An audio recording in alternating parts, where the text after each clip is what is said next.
Hello guys, I am कायनात रियाज और मैं पढ़ाने जा रही हूँ आपको फ़िज़िक्स। जी, आज हम पढ़ेंगे क्लास 10th की फ़िज़िक्स, जिसमें हमारा लेसन नंबर 1 है, जिसका नेम है simple harmonic motion and waves.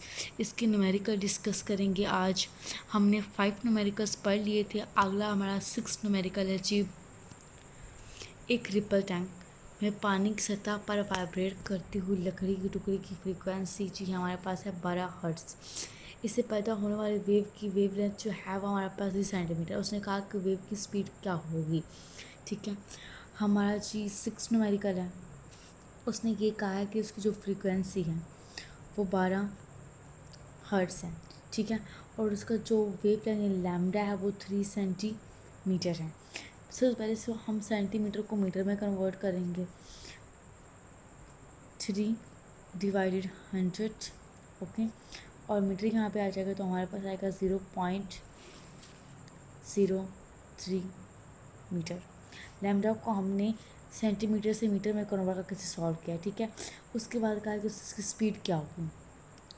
तो हमारे पास स्पीड का फार्मूला होता है कि v इक्वल है एफ लैम्डा का।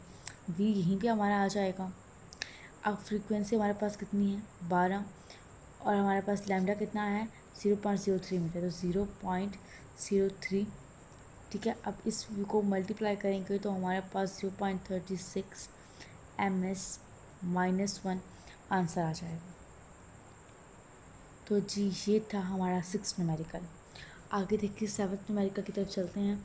एक स्प्रिंग में पैदा होने वाली ट्रांसवर्स वेव की फ्रीक्वेंसी जो है वो हमारे पास 190 हर्ट्ज़ है, और ये स्प्रिंग की लंबाई की तरफ 9 मीटर का फासला 0.5 में तय करती है। ठीक है, उसने कहा है कि वेव का पीरियड क्या होगा, वेव की स्पीड क्या होगी और वेव की वेव, लेकिन 3 उन्हें हमसे क्वेश्चन किया और हमने फिर 3 उनके आंसर भी दिए। ठीक है, अब हम लोग कर रहे हैं जी हमारा 7th न्यूमेरिकल है। उसने ये कहा है कि जो फ्रीक्वेंसी है 190 हर्ट्ज़ है। ठीक है, फ्रीक्वेंसी हमारे पास 190 हर्ट्ज़ है। ये हमारा 7th न्यूमेरिकल, फ्रीक्वेंसी हमारी 190 हर्ट्ज़ है, और जो डी है वो हमारे पास 90 मीटर है। ठीक है, टाइम हमारे पास है जी 0.5 मीटर, और टी हमने फाइंड करना है। ठीक है, स्पीड फाइंड करनी है और वेवलेंथ फाइंड करनी है। ठीक है, सबसे पहले जो टी है उसका फार्मूला हमारे पास है 1/, फ्रीक्वेंसी, तो टी यहाँ पे आ गया। फ्रीक्वेंसी के पास कितनी है 190 हर्ट्ज़, 190 यहीं पे आ जाएगा, तो उसको यहीं पे काट लेते हैं कि टी हमारे पास फिर क्या आ जाएगा 0.00526। अब इसमें हमने अपना टी फाइंड कर लिया। अब हमारे पास जो हमारी बारी है वी फाइंड करने की। ओके, जो हमारा वी होता है वो इक्वल होता है डी/टी के। वी यहाँ पे डी की वैल्यू हमारे पास है 90 मीटर, और जो टी है और जो हमारा टी है वो हमारे पास है 0.5 मीटर। वी यहीं पे आ जाएगा। इनको आपस में डिवाइड करेंगे तो हमारे पास 180 ms-1 आ जाएगा। इस तरह हमारी स्पीड भी फंड जाएगी, हमारा लैम्डा रह जाएगा। आपको पता है कि v इक्वल होता है एफ लैम्डा के। लैम्डा यहाँ से निकालेंगे तो v/f आ जाएगा। यहीं से क्वेश्चन सॉल्व कर लेते हैं। v हमारे पास क्या निकला है 180, और फ्रीक्वेंसी हमारे पास 190 थी, तो हमारे पास लैम्डा आ जाएगा 0.95 मीटर। ठीक है, हमारा 7 न्यूमेरिकल भी सॉल्व हुआ। आगे जी हमारा 8 न्यूमेरिकल है। एक कम गहरी प्लेट में 6 सेंटीमीटर लंबाई की पानी की वेव्स पैदा होती हैं। एक मुकाम पर पानी ऊपर और नीचे एक सेकंड में 4.8 ऑसिलेशन यानी फ्रीक्वेंसी मुकम्मल करता है। अब उसने पूछा है, जो चीज़ें पूछी हैं, पानी की वेव की स्पीड क्या होगी, और उसने कहा कि जी टाइम पीरियड क्या होगा। अब यहाँ पे देखें कि उसने जो पहली बात किया है ऑसिलेशन की, वो हमारे पास फ्रीक्वेंसी है। ठीक है, वो हमारे पास 4.8 सेकेंड है। ठीक है, लैम्डा उसने कहा है कि 6 सेंटीमीटर है, उसे न्यूमेरिकल ने बता दिया है, लेकिन सेंटीमीटर को हम लोग मीटर में कन्वर्ट करते हैं तो हमारे पास 0.06 मीटर आ जाएगा। ठीक है, अब उसने कहा है कि v फाइंड करना है और हमने t फाइंड करना है। ठीक है, आप जानते हैं कि v इक्वल है एफ लैम्डा के।